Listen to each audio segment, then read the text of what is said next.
Welcome everyone to Campaigns and Concoctions, where we are a bunch of distant douchebags who like to drink and play TTRPGs. I didn't plan that one very well, but it's still not wrong. Yes, we are all in different locations, and yes, you are seeing the disembodied skull of Dustin over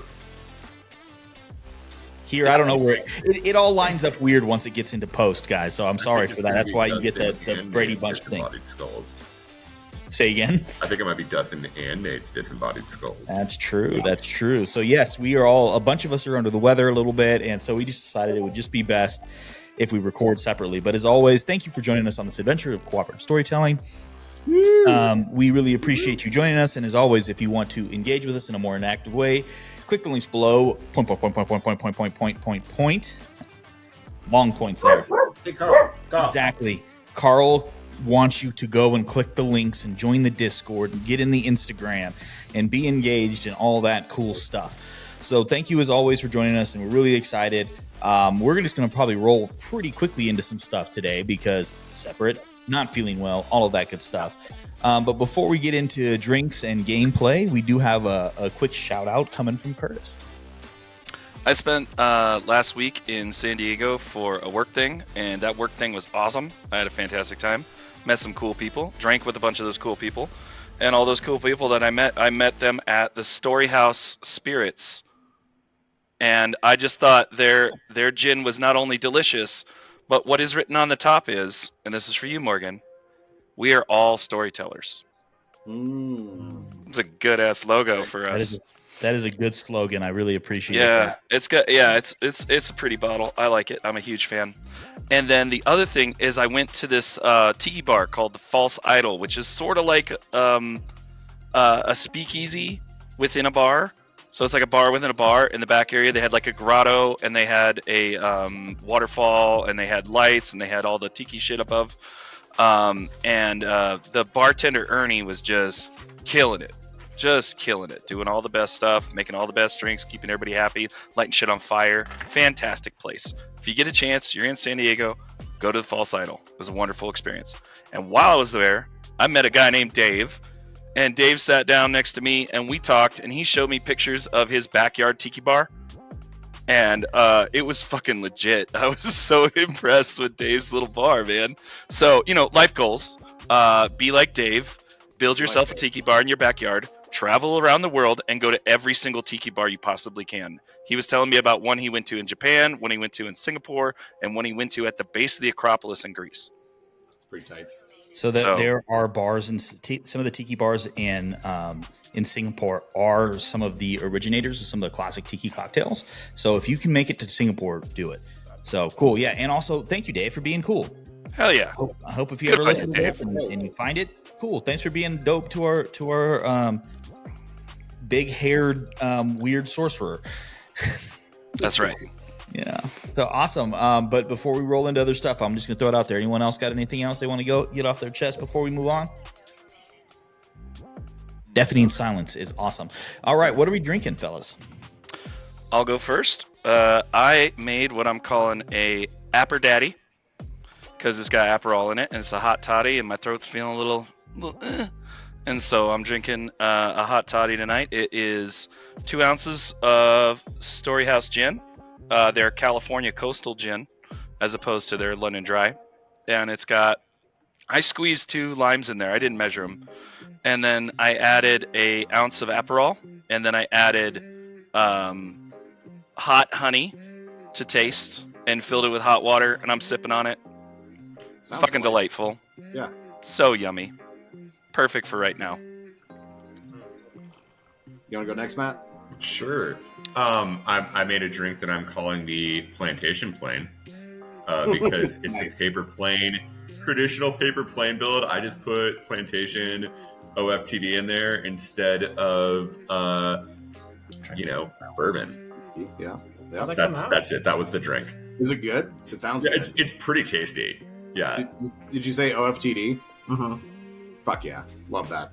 That sounds good. Yeah, so just to recap everyone, a paper plane is normally it's an equal parts cocktail. Lemon juice, Aperol, Amaro Nonino, and bourbon typically. Yeah, supposed to be bourbon. Yeah, supposed to be bourbon. Yeah. I prefer it with rye personally, but plantation OFTD sounds like a very, very good option. Yeah, I was like, I want to riff on this a little bit. So it's tasty. I'm drinking a 4-part cocktail. So it's glass, ice, Haku vodka, and a lemon twist. Haku vodka is one of like 3 total vodkas that I will go out of my way to drink. Literally. That's high praise. When was the last time someone drank fucking vodka on this podcast? Let's be honest. I don't think anybody sat down to just drink vodka with a lemon twist. But like, it's only been in cocktails, and it's been Russian variants or the Ukrainian versions. Right. Yeah. Okay. Yeah. But this vodka is so good, I literally just drink it on the rocks with a lemon twist. I drink it like it's good bourbon. That's how I drink it. So you look like an influencer. Like this might be vodka's first appearance in the podcast in 2024. That's my right. Oh, Yes, easily. It might be. It might actually be. So in the same vein, in our mocktail mold, I am drinking Liquid Death. There we go. Now you look like a podcaster. We got Hawks. There and we shit. go. That's the podcasting. Yeah. Liquid Death. Hold yours Liquid up. Death. Cowards. Sponsor us, you fucking cowards. Perfect. Click the link. Yeah, but we And I wish if you clicked a link, you would get a discount on Haku vodka. That'd be fucking dope. that would be really That'd be dope. super cool. Awesome. So thank you guys as always for making delicious drinks, even if they're just drinking straight booze. Yep. All right. Need to settle my tummy. That works. Yeah. The last time that we gathered, the party had returned home. There was home for some. The exploration of the new warehouse had begun with Sark and L. Some conversations were being had at bars, and kind of a whirlwind bird-esque tour of Harbor House was done by Patrice. But during all of that,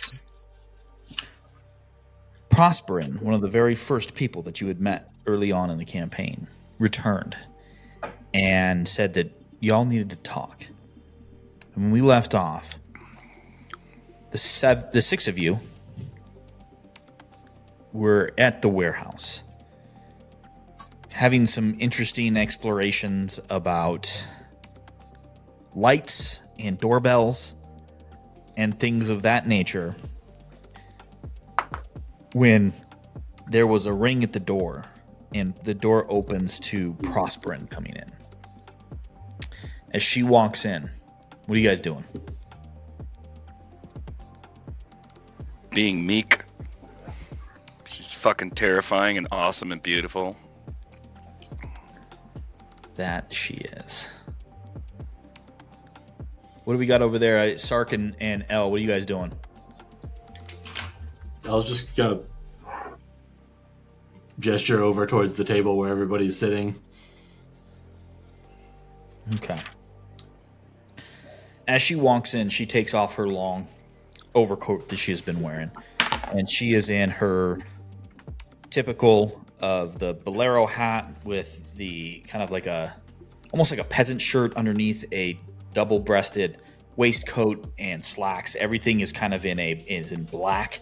It really it has been this long. Just to remind everyone, Prosperin is a tiefling that has kind of those the antlers that are like a gazelle almost, that point straight up and have the turtle. The top of her head is black, ebony black, and then fades into pure white as it goes down, and then the tips of her hands are black. And she's got her sleeves rolled up, and all of the black that she wears really contrasts to the majority of her bone white complexion. She takes off her hat, and she's kind of looking around, almost like John Travolta, as she's trying to find a place where to put her coat and her hat. And finally, she just puts it on a emptied space on one of the many tables that are in the room. And she grabs a stool. Friends, you have set off a research journey that some of the most important librarians in Bergheim have now been doing for days. We have things we need to discuss. And she kind of, takes a deep breath. She reaches into a pocket and pulls out a flask and undoes it and just takes a nice long swig of it, puts it back in.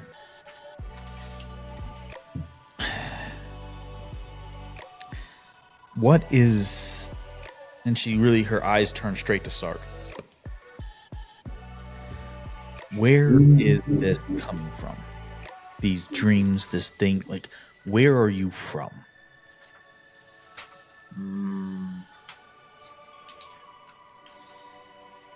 The fall of cities before the age of Arcanum. Are you talking about the Cataclysm? Appears to be the commonplace name for it. Samir Al-Kanan has applied his gifting towards illuminating my past.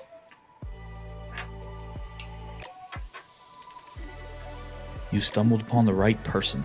That is for sure. But you're saying that what you have seen is pre-cataclysm. And this is you.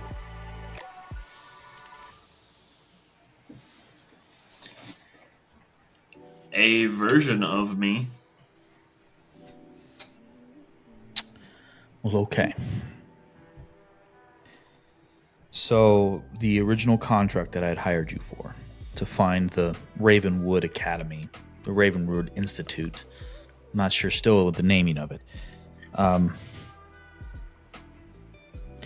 I have located it, but I have not been there. Well, that's pretty convenient. Nice. Now you can tell us where it is. Exactly. The reason that we have located it is because there seems to be a tie between this person and some of the things that have come out of these spaces that you're asking about.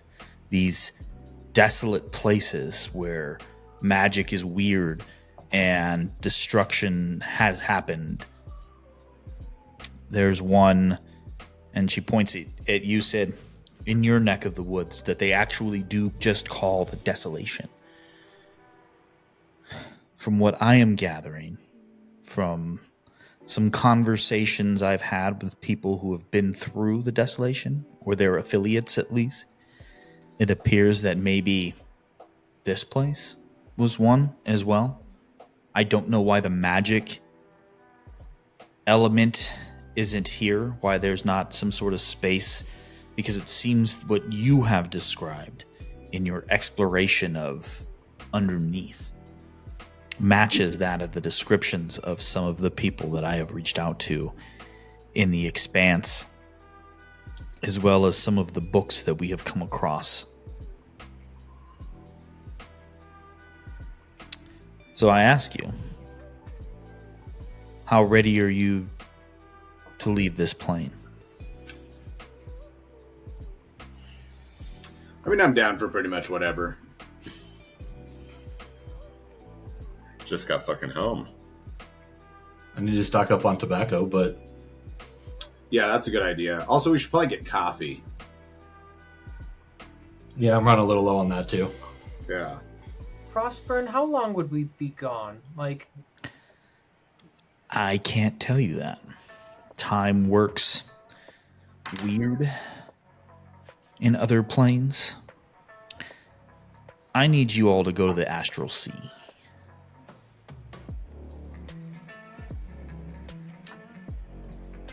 My only reservation is that I feel I have unfinished business here. But Well, don't considering we all? we do That's an understatement. so much Morgan, you said Astral City. Astral Sea. See. ends that are not tied up, and stories that have not been resolved, and quests that haven't been finished. Sid, I think you're talking about life. That's just what life is. It is, but it's hard to leave some of the most important things in life unfinished, not just side quests. I'm not asking a permanent move here. What are you asking other than that we go there?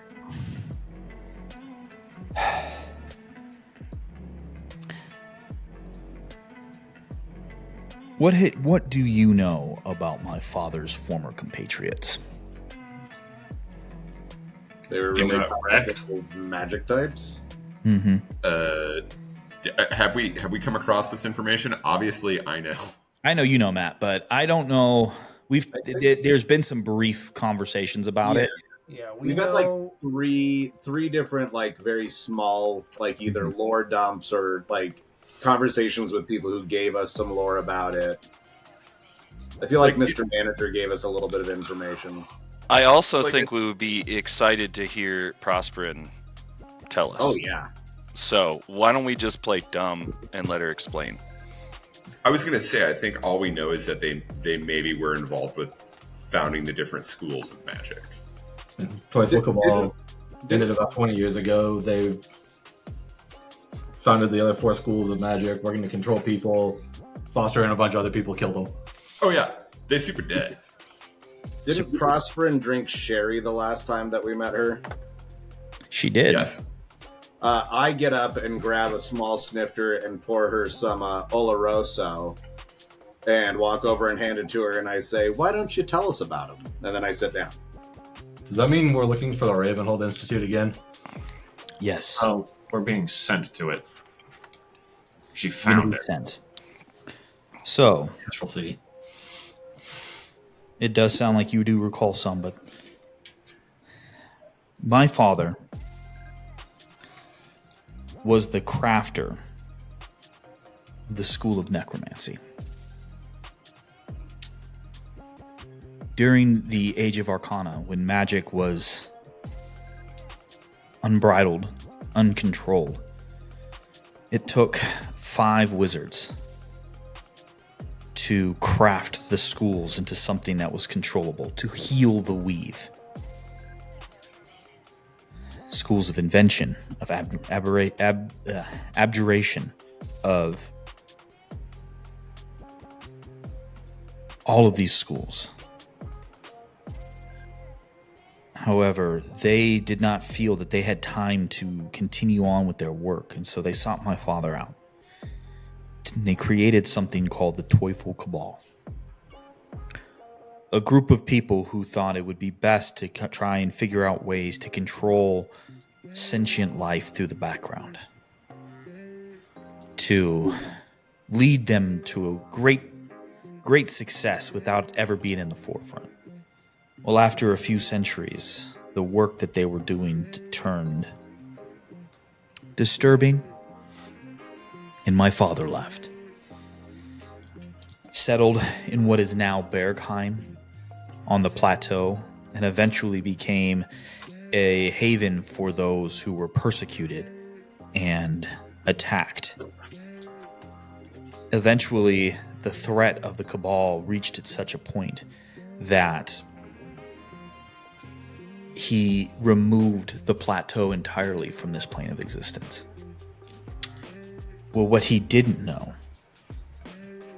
was that these Cabal members were eagerly seeking magic practitioners of close to or equal power to them. And they were imprisoning them in a place called the Raven. Did I say Ravenwood or Ravenhold? Ravenloft? No. Ravenloft? I have it as Ravenhold in my notes. So it's Ravenhold. I'm pretty sure it's Ravenhold. Ravenloft is some like canon fucking wizards bullshit, right? Let's not. Yeah, I'm pretty sure Ravenloft. That's Strahd. Yeah, Ravenloft is the realm of Strahd. Yeah. So the Ravenhold Institute was a place where they were able to conduct experiments. And one person that they were able to capture was a person by the name of Ovisium. one of the greatest artificers who have ever lived. A crafter of magic. So powerful that he was able to put a lasting curse on every weapon that he created. That the moment one of those weapons were lifted against him in anger, it stole the soul of that person. And he was locked away in Ravenhold. It seems that his knowledge also extends a bit to these ancient peoples, some of these ancient areas that you were describing in your dreams, Skeld. Mm-hmm. And you all may not know this, even though you probably can feel it.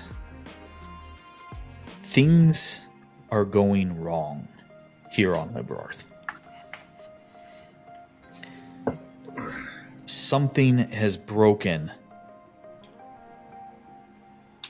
the spectral protection that the In-Between usually provides for this planet. I think that is why you have run into these massive dragonborn people. I think this is why we're finding so many connections to other smaller demi and private planes. Something is breaking, and the entire material is now at risk.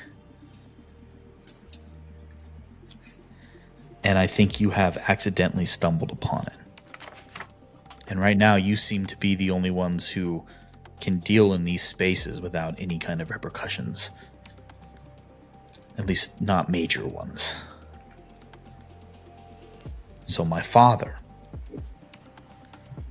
would like to hire you specifically, not on retainer, but to go to Ravenhold and see what you can find. He dug deep into his ancient archives and was able to find an old reference to a hiding place of one of his old friends. And there is a hidden mooring in the astral sea, apparently.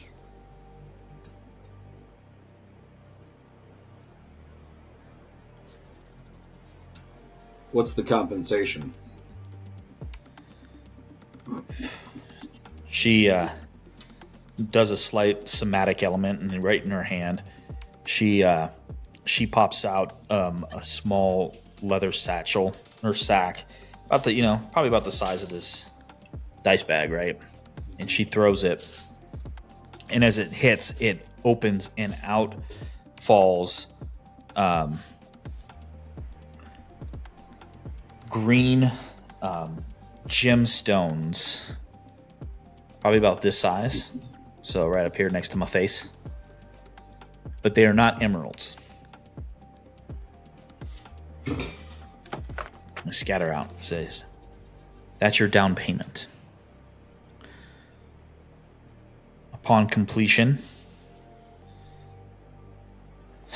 I don't think we have thought about compensation, because this is above and beyond what we would normally pay people for.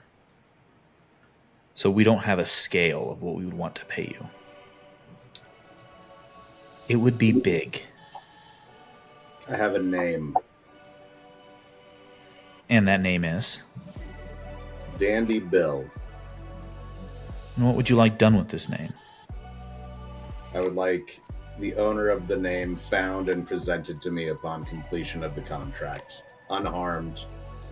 Well, no permanent damage. I don't care what you do to get him. Well, I'm not going to promise that I can get him by the end of the contract, because I don't know what time you're going to pop back in, because you can pop back in yesterday. That's fair. Let's call it 60 days from today. I'm going to put a soft yes on that. Not that we're not going to find this person, but the time frame. Because as much as we would like to we are going to satisfy this term. There are other things that are happening that may end up taking priority. But you will have this person. And if I die out there, SOA, do you mind murdering him for me? I can take care of that for you. Oh, that works. Make sure it's really painful. Also, Prosperin, if we were back yesterday, wouldn't you know? I don't question. I am not a time wizard. You know, time is wibbly and it is wobbly. So Very, very much so. You're also assuming that we'd want to be found yesterday? Also true. What if we fucked up? We're back yesterday. We spent the whole day drinking. We got time, guys. We Already got spent time. the whole day drinking. Like I said. Exactly. Par for the course. Nailed it. You guys all, I think, if I remember right, you all failed your perception checks anyways in the bar. You guys could have been literally drinking right next to yourselves. We could have been, yeah. Oh, 100%. Esway's wondering if she was so drunk earlier because she was drinking twice in the same timeline. That's where she's at right now. Oh, it's a shared pool of drunkenness. Yeah. The same set of dice you're rolling for.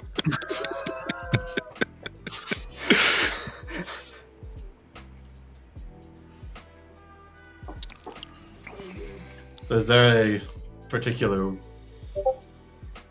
route that's better to take to get to the astral plane? Because I know a really quick way there, but I don't know where we're going to end up. Well, what's your way? Throw a bag of holding in a bag of holding. I would prefer you not to do that.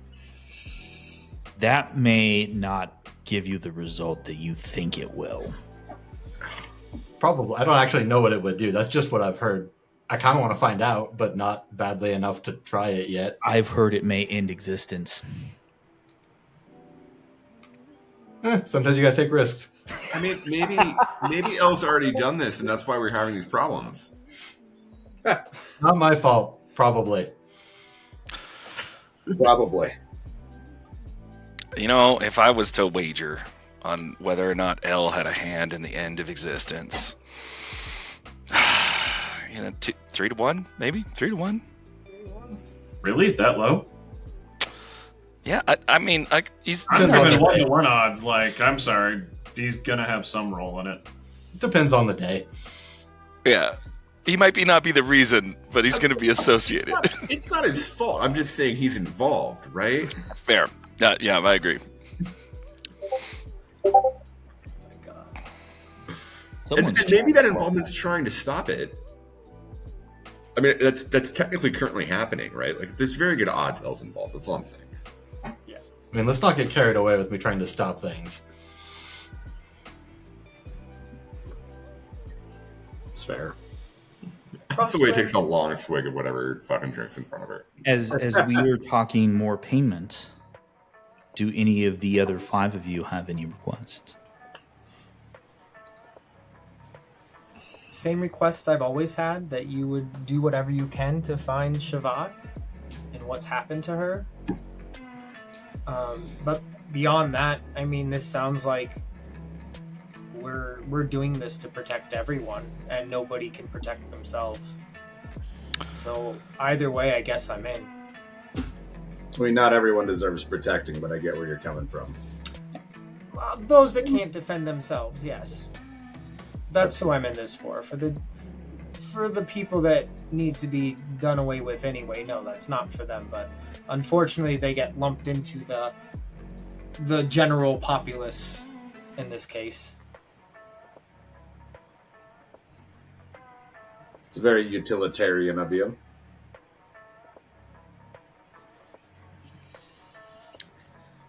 Well, she reaches into the other side of her vest and pulls out an envelope, and she lays it down.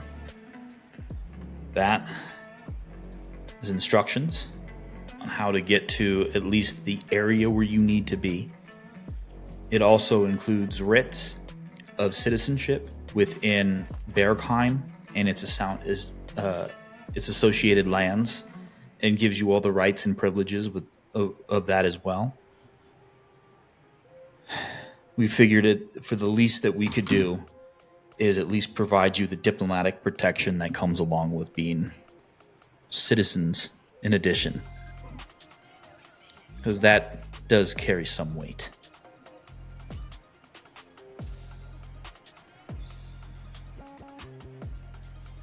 If you need anything more from me, I will stay here in town until the 6 of you leave.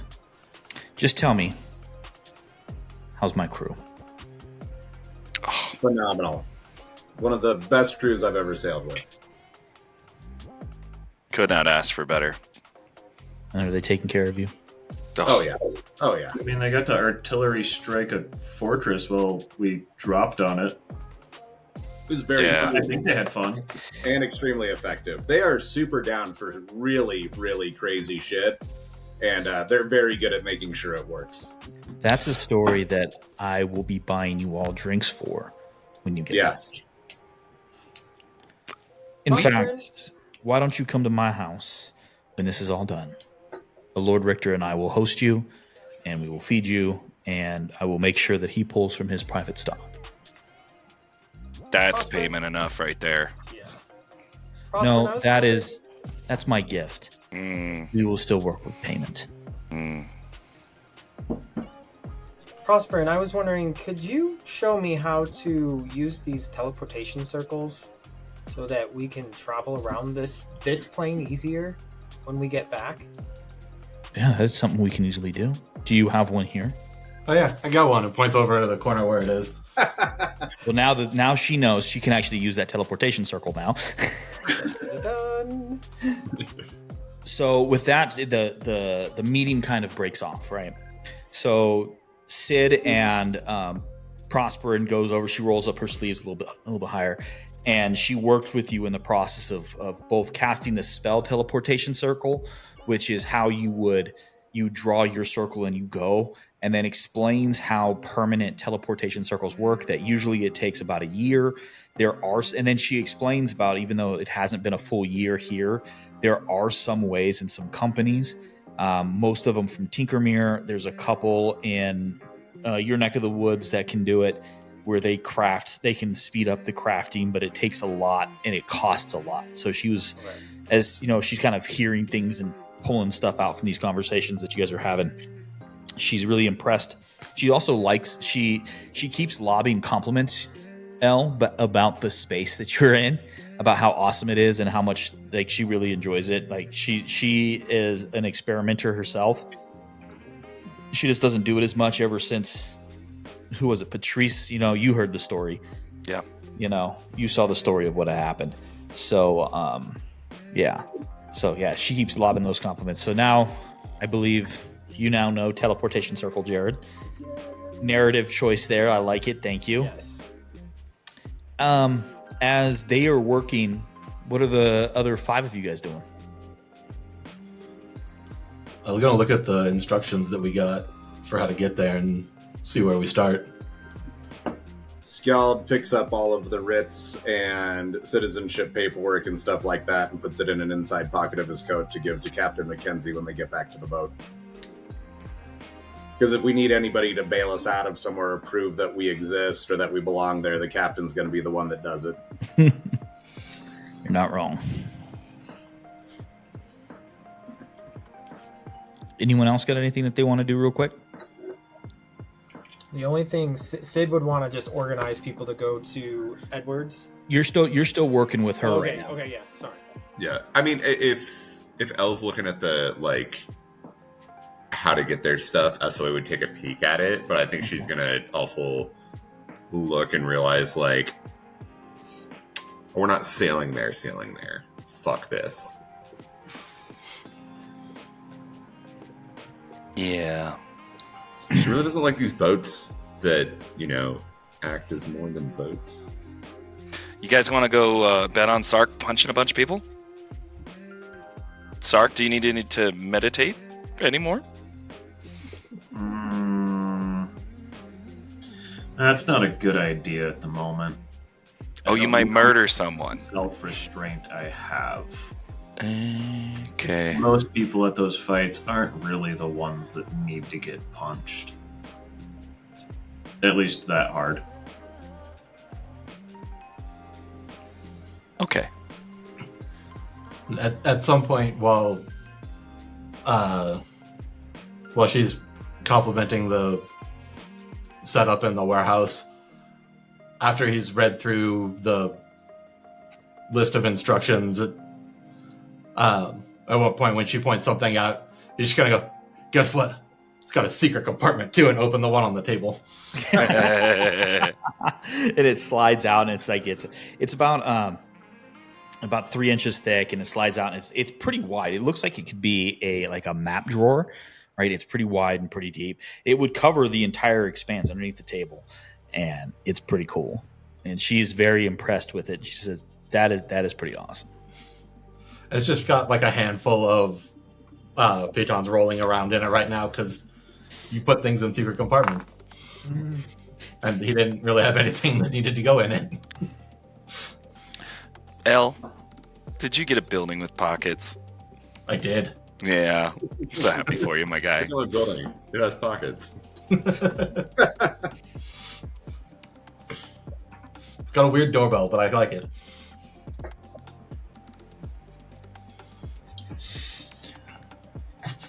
So as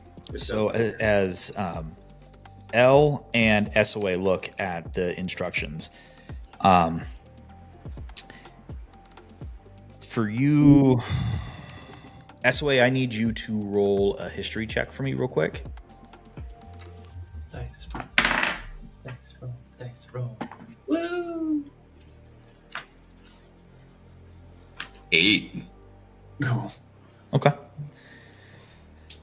So it describes sailing on the sea,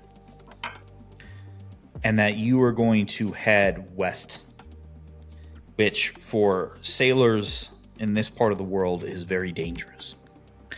There are aspects of, actually the majority of the west, about a week's travel away, is covered in fog and clouds, and it never disperses. The people who claim to have come back speak of things that no one believes. Even with all of your all's weird experiences, you still question it. Most people just don't come back. And the instructions tell you to find a very particular place in the Western Sea that has a stone arch that protrudes from the water in the northern part of the sea, and you were to sail through it. And from there, that should take you to the Astral Sea. And from that exit, you should. And then it says, and there's a little handwritten note above, kind of these really nice ones. It says, "Captain McKenzie will understand." And it gives some of the most ridiculous directions that make absolutely no sense to anybody. Oh. It's like sailors can't. Well, that would make sense to SOA because SOA is a sailor. Yeah, and Skeld. But I'm sorry. SOA, It's just specifically for our Captain McKenzie. Well, it's more of the fact that, one, SOA is not that kind of sailor. Skeld may be that kind of a sailor, but I don't think Skeld has been to the Astral Sea. No. You can't read it unless you've been there. It's more about, it's like they make sense as directions, but they don't make sense, if you get what I'm saying. Like, you have had to have been there. Like, there's just weird talks about like up, down, twists, and nothing makes sense.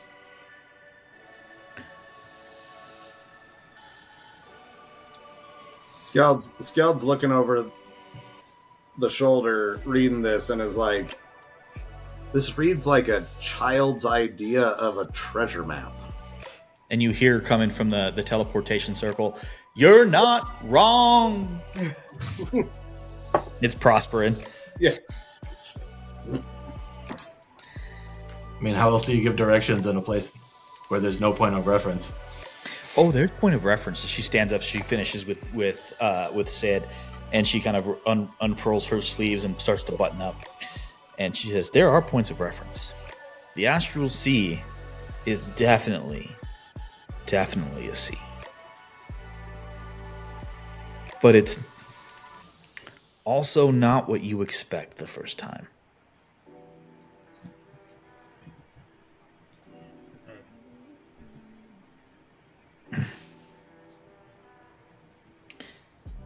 So, last time, before I leave, is there anyone else? So we've got a couple of people that need to be found. Do we have anything else from the other four of you that needed? Any requests, any demands? I will hold my marker for if I return. Which marker is this? Metaphorical. Oh, okay. You guys have so many things that I have to clarify. In this case, it is very much a. I get it. Yeah. Good. May I be so bold as when we return? There's a certain individual that's very special to me in Tinkermere, and I'm new to this whole thing of meeting other people, and maybe you could help me plan a special evening. That'd be it. Who is this person? Where are they located? And I am 100% in behind this. That's Frankie. The clothier? Oh my gosh, is she the best? They They're are the best. They're the best. They are very much the best. As you can tell. I was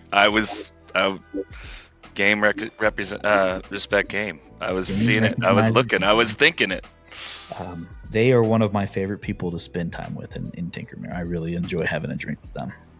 So, yes, I will gladly help you set something up for them. Yeah. One of the privileges to being as old as I am is that you've been around the block a few times and you get to meet some really interesting people, especially when you're around my end of the woods. So, yes, we'll figure something out. Perhaps I'll set something up in Bergheim for the two of you. Oh, man, a whirlwind tour? That sounds perfect. Maybe more of a cliffside dinner. Oh, yeah. As the sun sets, it's one of the best things you could ever have. Maybe a visit to the distillery in the woods. Oh.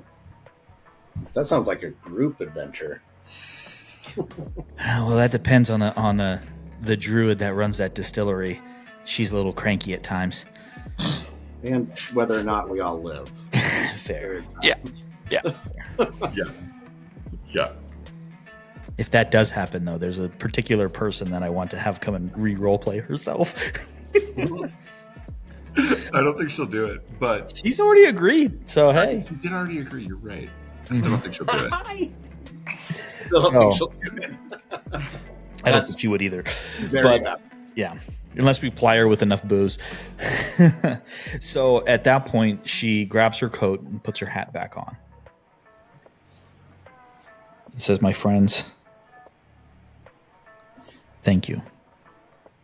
I don't necessarily always like when we have to place people in this type of harm, but know that it's never just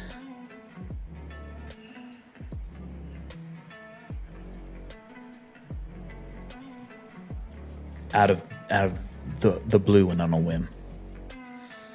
Your capabilities have impressed me to the point where I would trust you with this. And again, I will be here in town until you leave if you need anything from me." With that, she exits. And that's where we're going to take our break for the evening.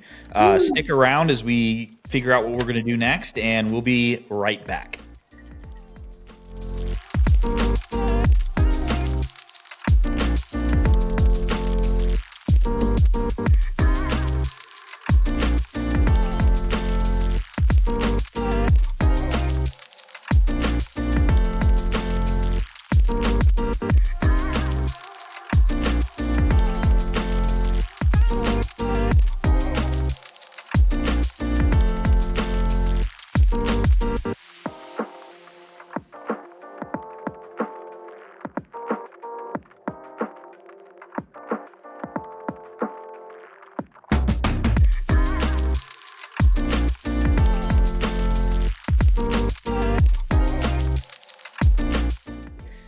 Welcome back, everybody, to Campaigns and Concoctions, where we have the bestest boy.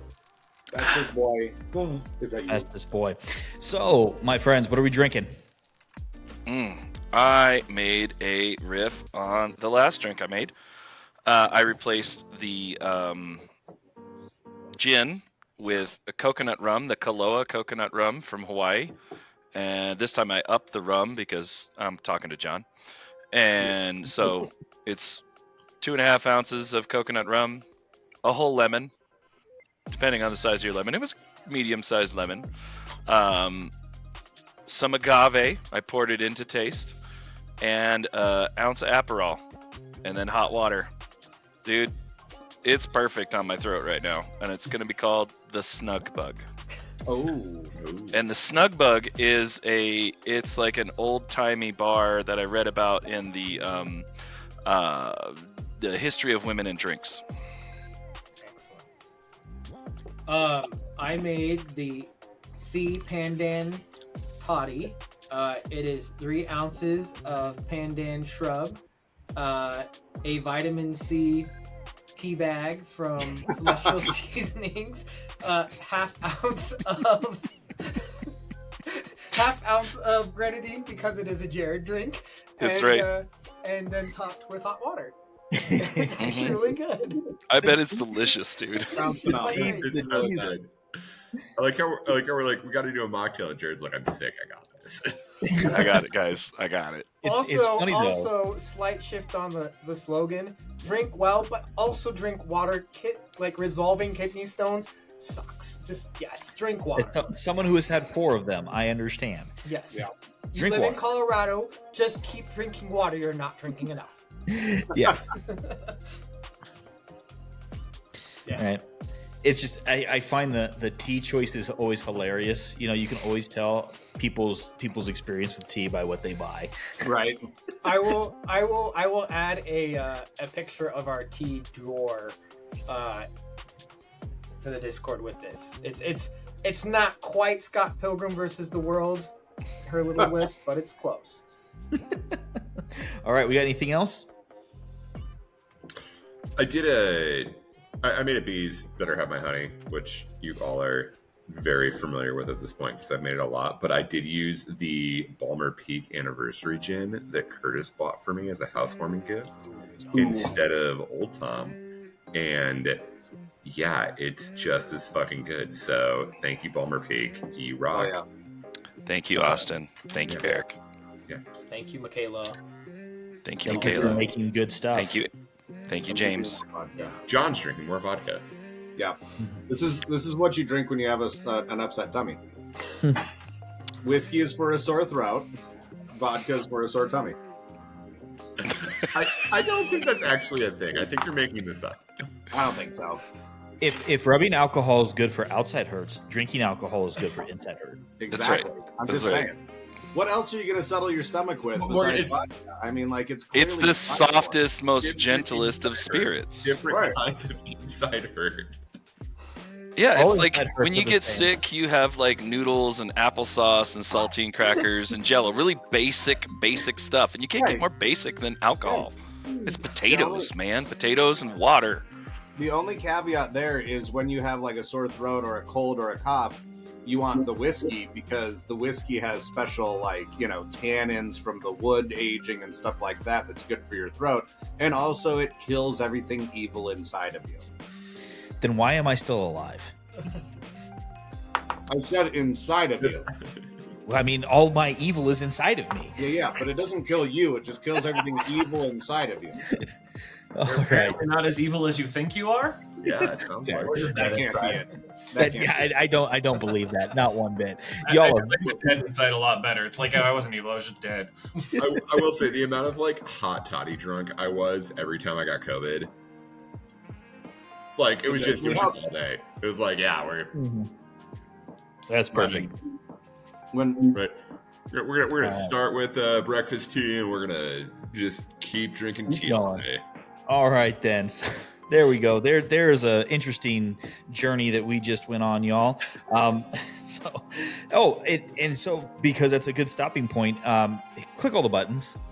like, subscribe, hit the notification bell, all of that stuff. Those help our analytics and all that stuff. And the more that you hit those buttons, the more that YouTube pushes stuff out.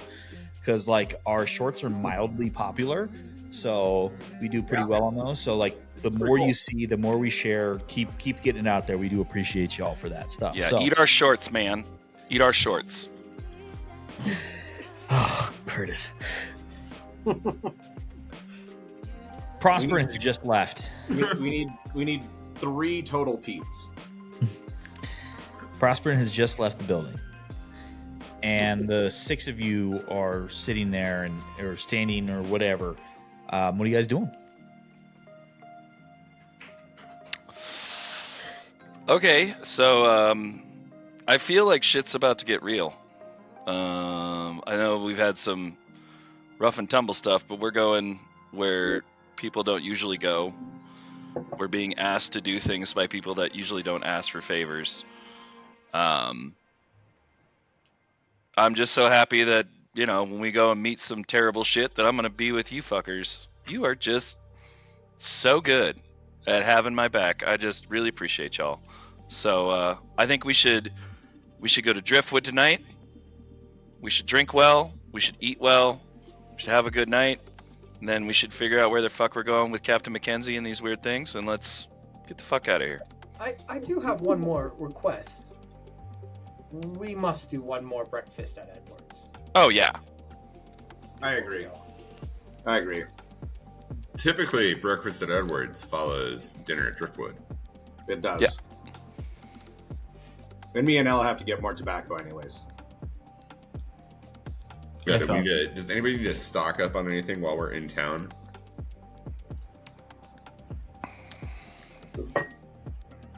Scal, did you need anything from the armor? I don't think so. Yeah. Well, actually, was there a good weaponsmith in town? Not last time. No, I didn't think Maybe so. maybe there's a new blacksmith, but I highly doubt it. That's all right. Yeah, how much has the town taken an upgrade to be at our ability level? Really not much. Yeah. I will say that so while it does seem to be there's more people, it still is essentially the same. There's not a lot really of room for expansion in the kind of like that business area. It just seems that there's more transients going through, right? And it's less tourists and more just people here stopping through, you know. I mean, it's a port, right? Yeah. Like, it's gonna happen. Well, I mean, it goes so SOA. You and Patrice would know this. Like, it goes through its weird cycles, right?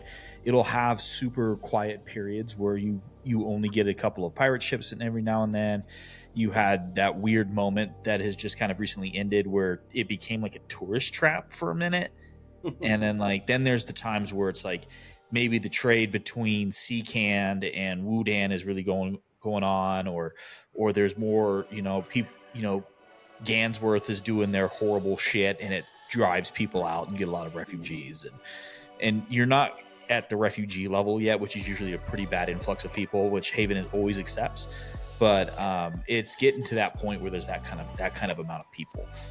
Just luckily no one's staying. Like, it's not burdening the town like it has in the past. Like the city always takes on that burden very willingly and very graciously and happily because of how the city is founded and the myriad of stories that are about it. So yeah, it's kind of what you guys are feeling right now.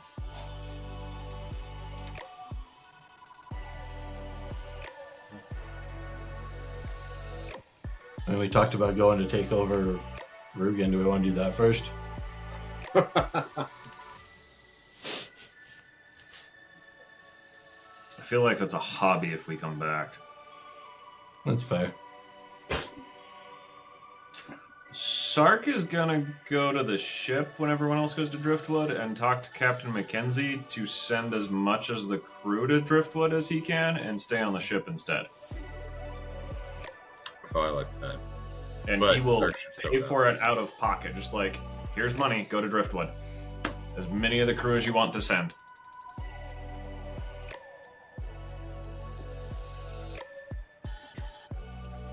He will graciously send all that, but he also asks you not to stay on the ship, because that is the captain's duty. So he asks you to lead the party of back to Driftwood.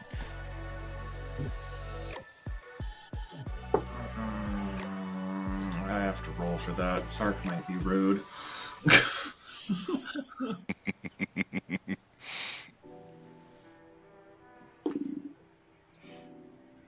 Nope, not this time. He will escort everyone in, but he will probably not go in himself. Okay.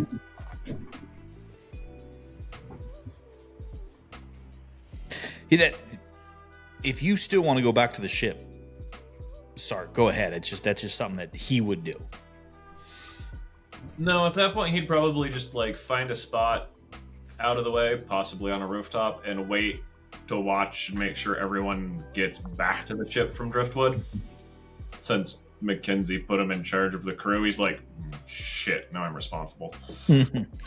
So really how it kind of worked out because you guys had done that favor for the chef, picking the mushrooms, and then you brought back the dragon and all that kind of stuff. He's essentially, he tells you as after he realizes that you're there, so you guys are delayed a little bit in getting sat.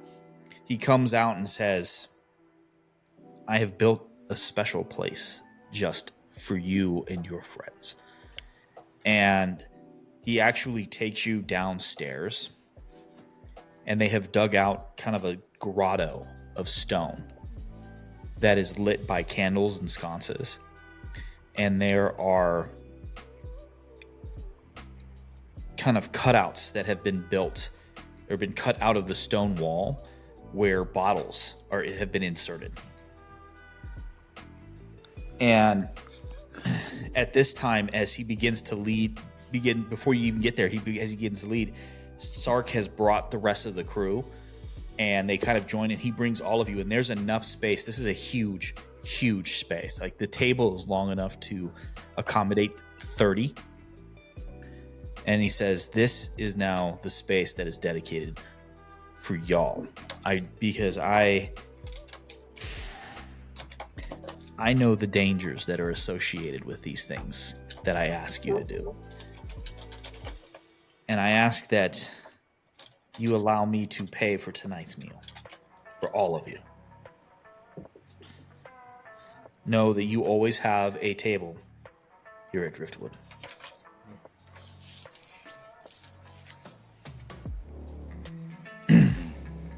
And so, as you all sit down, you watch as one of the wait staff comes down, and chef kind of whispers in their ear, and the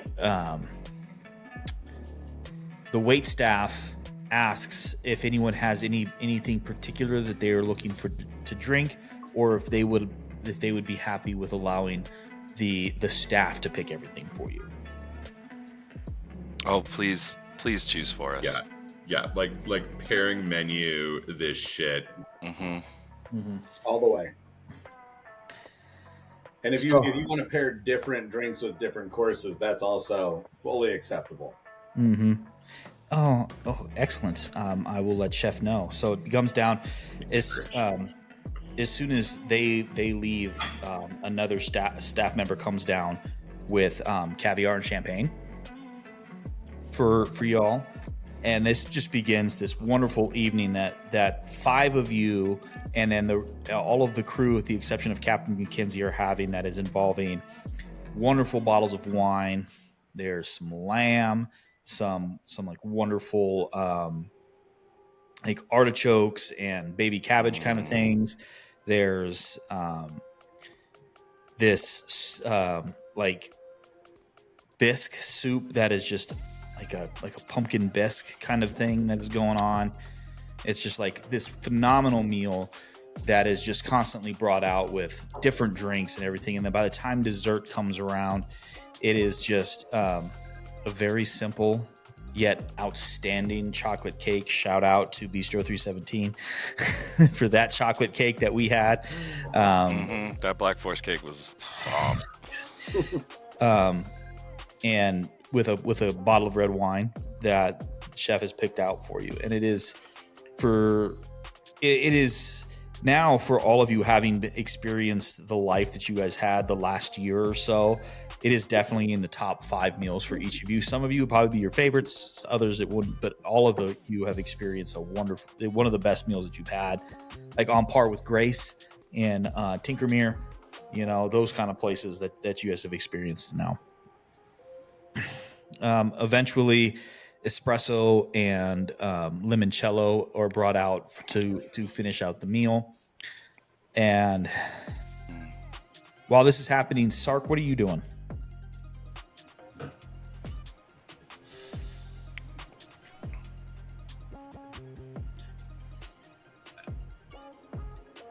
I feel like he's getting settled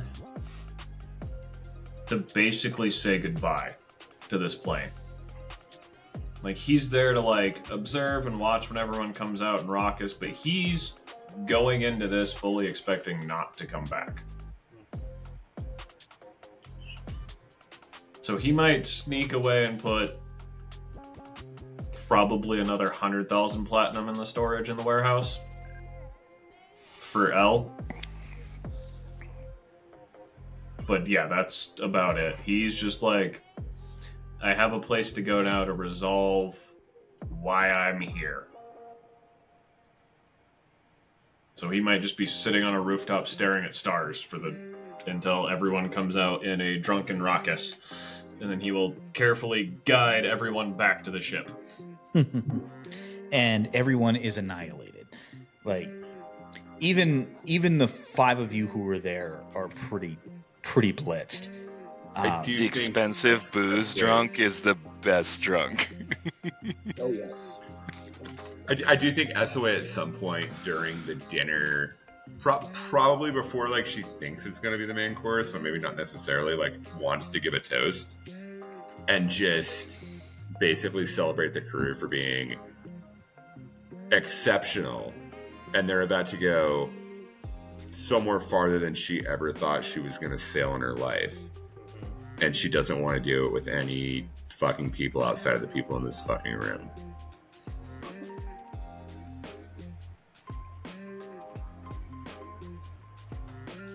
Okay. I was probably significantly less drunk than everybody else there. He's not sober. There's been a lot of booze going around. Well, you usually drink twice because you get Sark's booze, so you're actually tapered tonight. If anybody is paying attention, he's drinking relatively lightly, even for just drinking one person's worth.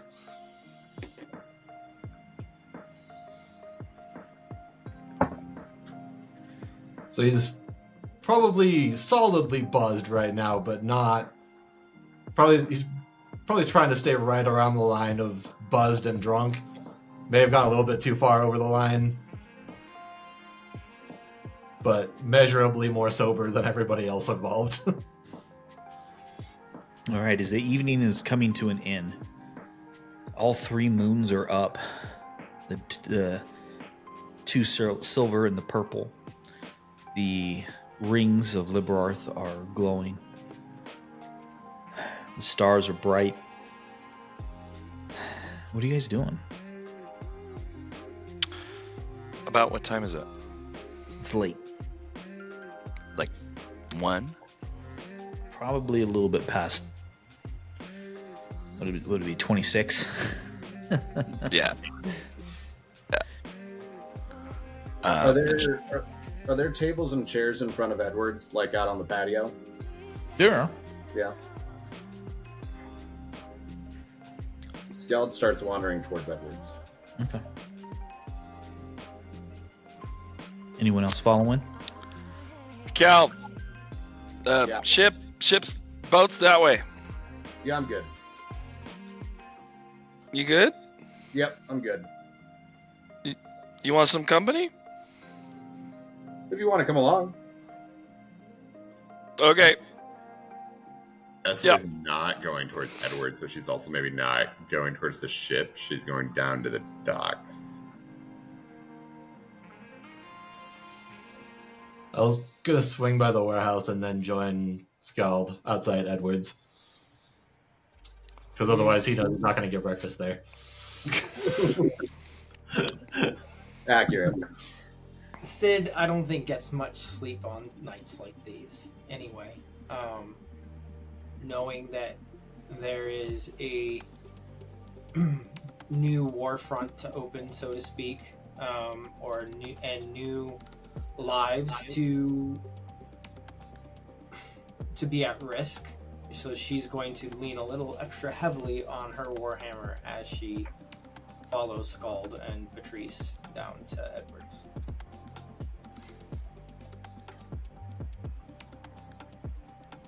So before we get to the big group, Esway, what are you doing? She's going for like a late night swim in the inlet. right, like in the inlet, in the bay, down to like not to see anyone in particular, not to do anything in particular, but she's gonna,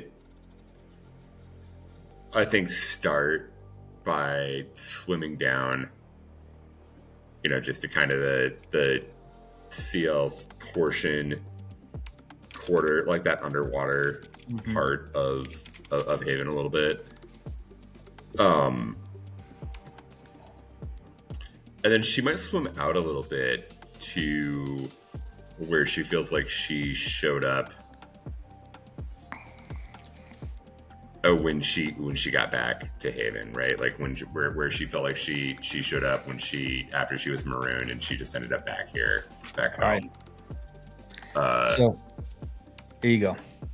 As you approach the bar, that railing that protects the average person from the inlet, and you look across and you see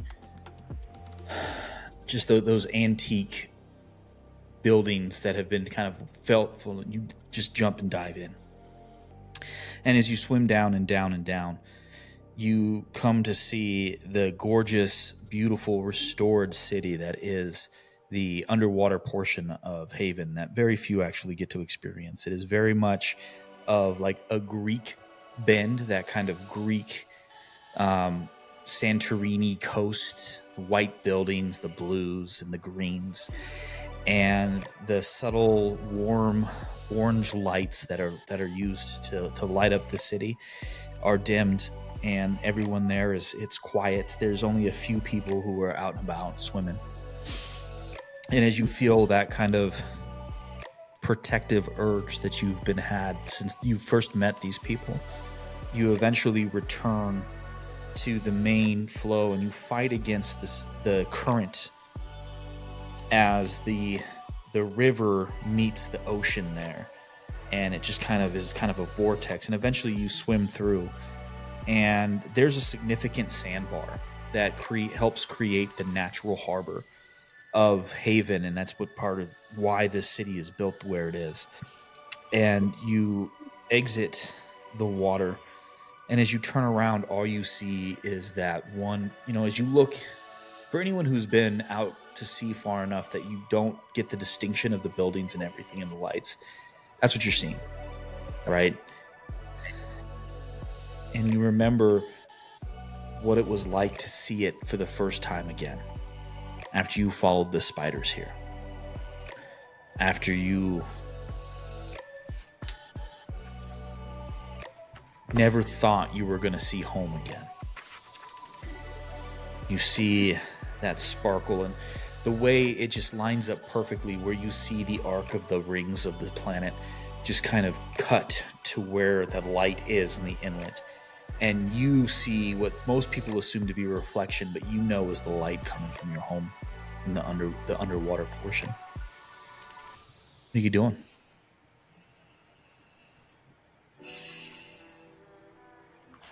I don't think she's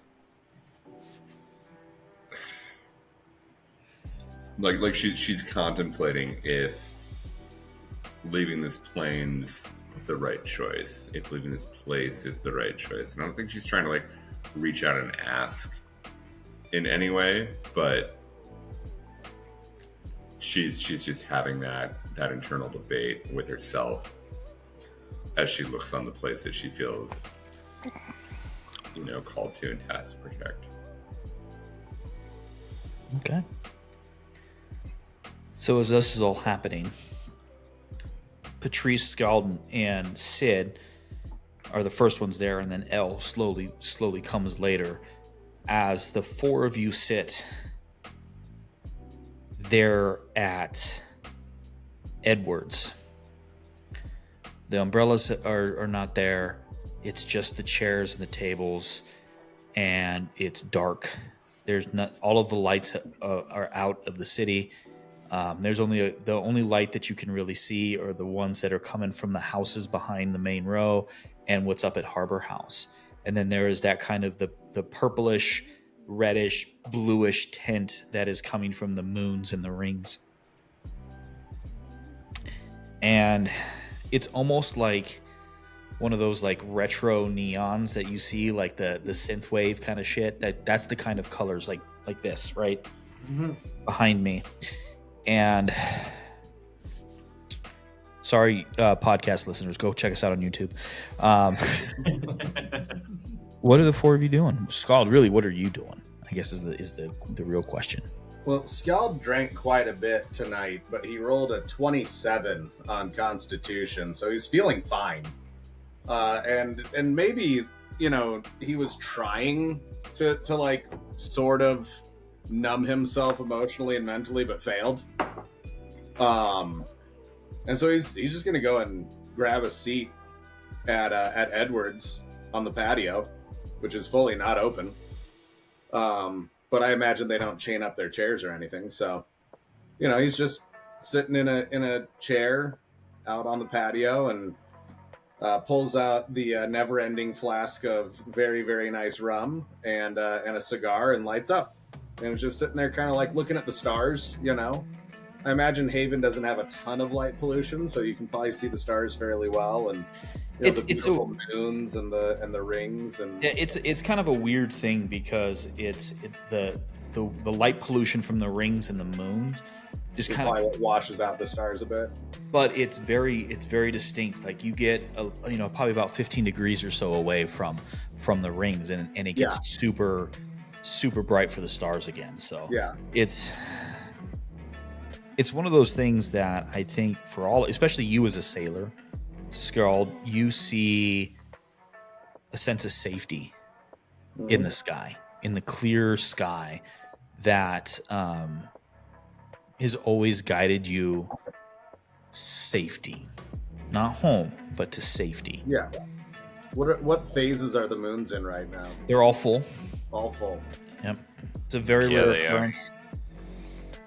So Scald's looking up at those moons, and Patrice and Sid are with him so far, or is Elle there already as well? We'll say that Elle is walking up the street at this point. All right.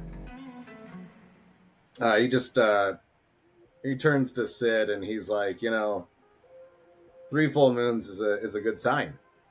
You know, it's a good omen for superstitious sailors, because it illuminates everything around you, and even though it makes navigation a little bit harder,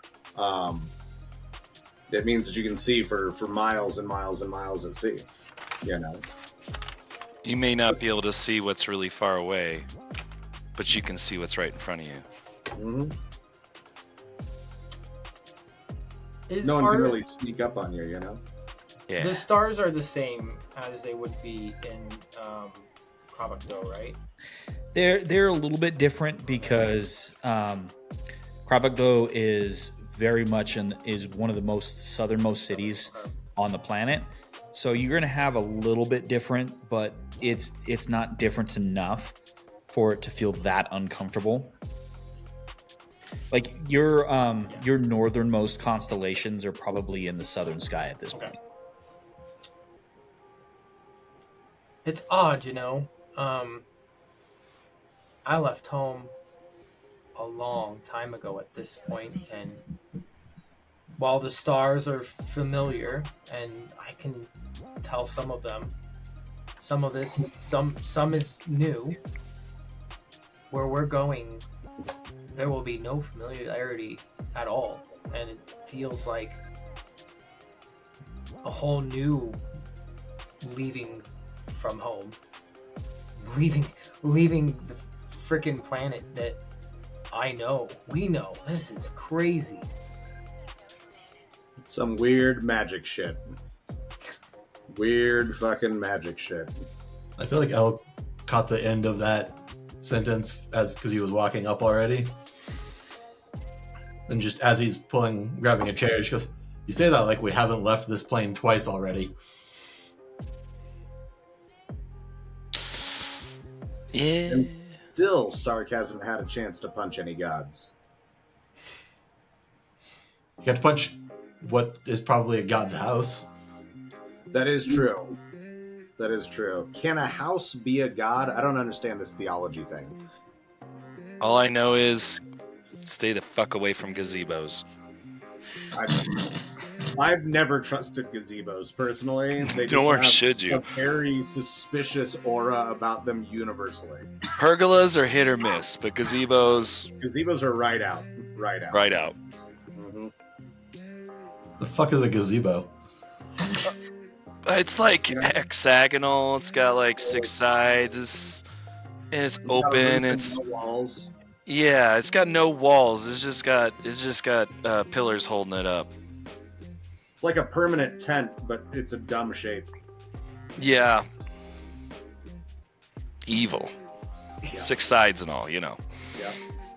I don't know why 6 sides makes it evil, but it does sound dumb. Yeah, it does, right? It's like a chaos pergola. Mm. Mm-hmm. Man, you probably shouldn't trust pergolas either. They're not usually well attached. I mean, Yeah. but at least you know where they stand.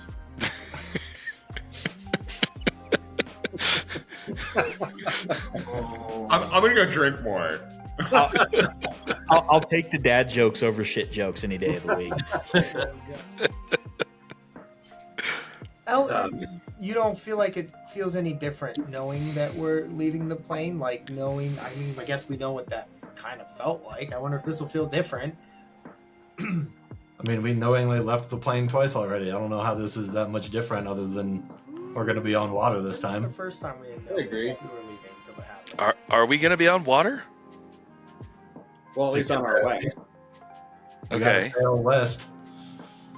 Yeah, Yeah. we'll be on water until we're in the astral sea, and then I don't know. I don't know what the astral sea is made of. I don't know how metaphorical that term is, or how. Apparently, there is a sea. I guess we'll astral see how it goes. Boo. I didn't drink enough of Matt's this. not back yet. I gotta get 2 more out before he comes. Yeah, I think this is I think in my brain, like not knowing much about where we're going, it feels icky. Yeah. Like that's the feeling I get when I hear about the astral sea, when I read tales about the astral sea, not knowing what's what and how. Yeah, like just those directions seem very like an insane person wrote them. I mean, I feel like you should be less concerned about the fact that we're going to the astral sea and more concerned about the fact that we're going to a hidden prison made by the Teufel Cabal. Yeah, That that's too. the part I'm worried about. Yeah. The astral sea is fairly minor compared to that, I feel like.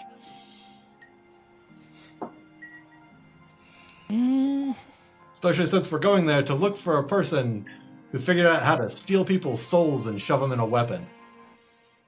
Again, not ideal. You know, I'm less I mean, concerned. he could be a about great guy. We don't Yeah. know, but Yeah. I'm less concerned about where we're going, and I'm really, this might sound terrible, but largely unconcerned about what we're doing. I mean, we've been doing this kind of shit for what, almost a year at this point. I thought it was funny when Prosperin said that her and her dad normally don't hire people for odd jobs that involve danger. It's the only way we know her. Our entire experience of her has been her employing us to do shit they didn't trust their own people to do, or didn't think their own people could do, or didn't want to task their own people with. It's just, this is what we do. I mean, in fairness, the first one wasn't necessarily. We were already going there to steal shit. Yeah. She just added something to the list. Right. But still, literally our entire relationship with her has been her hiring us to do random shit. And also suggesting that we go after extremely powerful people who could annihilate the world. So, there is that to consider. I think that as somebody who doesn't really come from anywhere, I can't really entirely relate to this idea of leaving home per se. But I can understand the trepidation of going somewhere new. It can be an interesting combination of emotions when going somewhere new. But what I've found is pretty much everywhere I've been in my life, no matter how strange or foreign or unfamiliar the place was, what I found was there's usually at least some decent people. There's usually at least some delicious food, and everybody's got booze. So there's no reason to be worried about where you go, because you're going to have a good time if you make it a good time.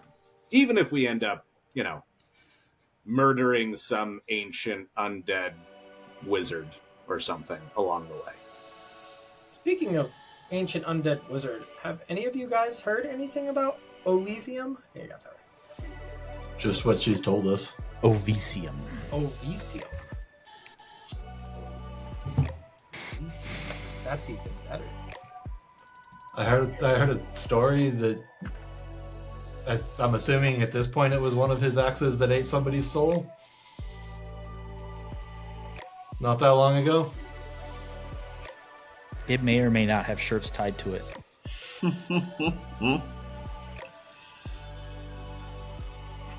It was kind of a wild story at the time, but we've done some kind of wild shit since then, so.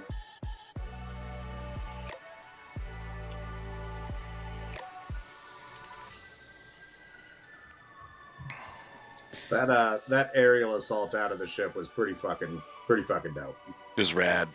And it was like, I didn't know that much death could rain from afar. Oh. It was, I don't know about you guys, but half-mast whole time. Yeah, I don't blame you. I mean, we were absolutely wrecking shop. I was very proud of us. Very proud of us.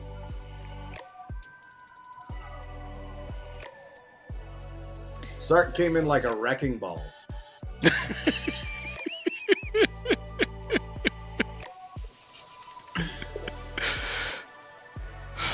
An ineffective wrecking ball. But a wrecking ball nonetheless. As this conversation continues and everything, the hours are slowly passing by. About 3 a.m. is when the first of Edward's staff begins to come in, because they are here to begin baking bread, begin all this stuff, and they see you. They just kind of morning. Like, it's Same not. hello. So Patrice, you would know, like, you've never asked, like Skull just kind of naturally did it, but like, it's not that uncommon for something like this to happen here at Edwards. You've been out drinking, you're like, I want breakfast, and I'm just gonna sit here and wait. Mm-hmm. Because if I go to bed, I'm not gonna make it. Mm-hmm. Right. So Batch of donuts. yeah, a couple of as the next hour or two goes by, that delicious scent of baking bread comes, and then before you even realize it, one of the staff has come out and has put in front of you a plate of freshly baked croissant. Fuck yeah. Plain croissant, and says, "Hey, looks like y'all needed this." Mm-hmm. You are a smart person. Give us about an hour or so, and we'll open up for you. Sounds Anything? great. Is there anything Excellent. I can get you guys out real quick? Like you need like Latte? coffee? Not yet. The coffee guys Yeah. aren't here yet. No worries. He goes. The guy. I've got something for you though, and he points to Scald. All right. And he comes back and he brings, and he's got one for everybody, for the four of you, 4 of those cigarellos that you have been smoking. Oh my gosh. Beautiful. Yes.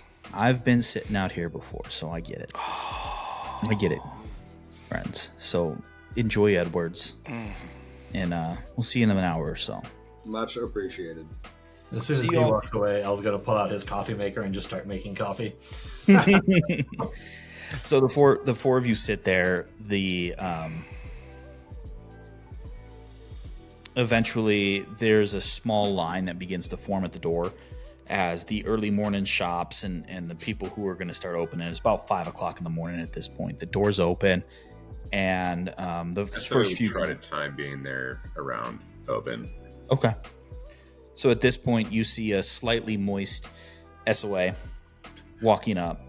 And SOA, you see the 4 of them sitting there, cigarellos in hand, that heady scent of clove and cinnamon and tobacco just kind of wafts, mixed in with that scent of fresh baked bread, bacon, egg, coffee. And you walk over there, and at this point, it seems that whatever you guys have done, like the energy you have, it's like it's not like a bad energy that they're not receiving that, but they're receiving that kind of like it was a serious night energy. And they come out and espressos are laid out for you, bacon, egg, and cheese, and because they do remember y'all, Oh, yes. so that is laid out, and they say, "Pay when you're ready. No rush. Anyone who give you a hard time, we'll take care of it." And they walk back in. So as the 5 of you sit there, and Sark, what are you doing right now at this point? Sark would have escorted everyone back to the ship and attempted to send Captain Mackenzie to bed and taken that smallest of hours watch and just waited for whoever to show up for first watch after the night and then gone to bed, basically. Okay, cool. So the 5 of you are sitting there. Sark has all what you have just described did happen. Mackenzie would gladly offer up that space. So Sark is watching over the ship, and the 5 of you are sitting there. Breakfast is there. Wonderful coffee. What are you guys doing? So, I don't know. Then maybe this question's more for Sid or for Elle. Do you tell your mom you're gonna go fight evil wizards in the astral sea before you go, or do you just go say hi? Oh fuck no. What do you? You go say What do you- hi. You give her a hug and tell her. Okay. Yeah. She doesn't need to know about the scary things you're about to do or the fear. No. She just needs to know that you love her. And if you don't come back and news comes to her, she'll understand. But she'll understand that you cared and you loved her. Maybe not. But I don't think she needs to live in worry the whole time we're gone. Go see your people, Patrice. You have them. I will. So after breakfast, after that lovely espresso, Patrice is gonna pick up his gear and walk towards the docks where his dad works, because his dad works early, and we don't need to RP anything, but he's just gonna go and make sure he stops in, sees his dad Karl, tells him he's okay, tells him he's with good people. But he's going to tell his dad, not his mom. He's going to tell his dad and be like, I really appreciate you. I don't know if I'm going to... We're going somewhere weird. I don't know if I'll be back yesterday or tomorrow. We'll see. But thanks, Dad. And then he's going to make his way towards home.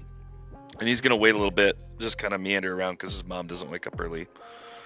And try and catch her as she's sipping her coffee. And give her a big hug and tell her how much he cares and be on his way. All right. And I think that's a perfect place to end for the evening. Thank you so much, as always, for joining us on this adventure of cooperative storytelling. And that was some fucking storytelling, y'all. Thank you so much, guys. That was wonderful. I really enjoyed that one. As always, if you want to engage with us in a more interactive way, please click the links below. Point. Please click all the buttons. Hit the like, hit the subscribe, hit that notification bell so you know when we drop stuff. And thanks again for just being part of this weird and wild community that we have started to build. And until next time, y'all, drink well. Drink well. Drink well.